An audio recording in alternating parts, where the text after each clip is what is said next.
మిత్రమా, రైతు బిడ్డగా చెప్పుకోవడానికి ఏమాత్రం సంకోచించకు.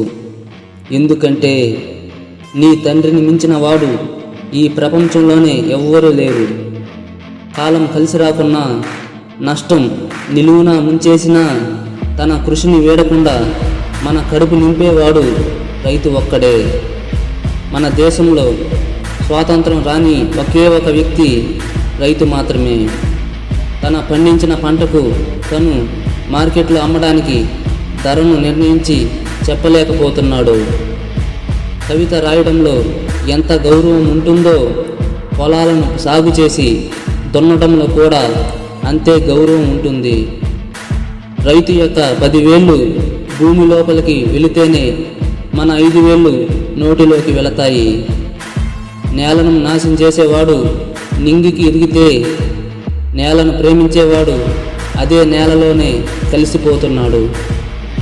ప్రపంచంలో మోసపోవడం తప్ప మోసం చేయటని చేతగాని ఒకే ఒక వ్యక్తి రైతు.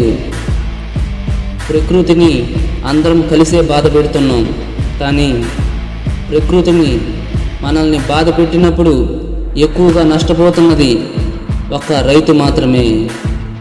కష్టానికి తగిన వేతనం ఇవ్వని యజమాని దగ్గర పనిచేయడం కన్నా సొంతంగా 2 మంచి ఎద్దులతో వ్యవసాయం చేయటం మంచిది.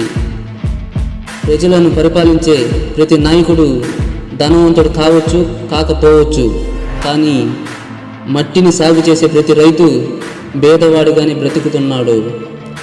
రైతులు వారు పండించిన పంటలను వారే సరిగ్గా పలకరించలేక మధ్యలోనే దళారుల దాహానికి బలైపోతున్నారు.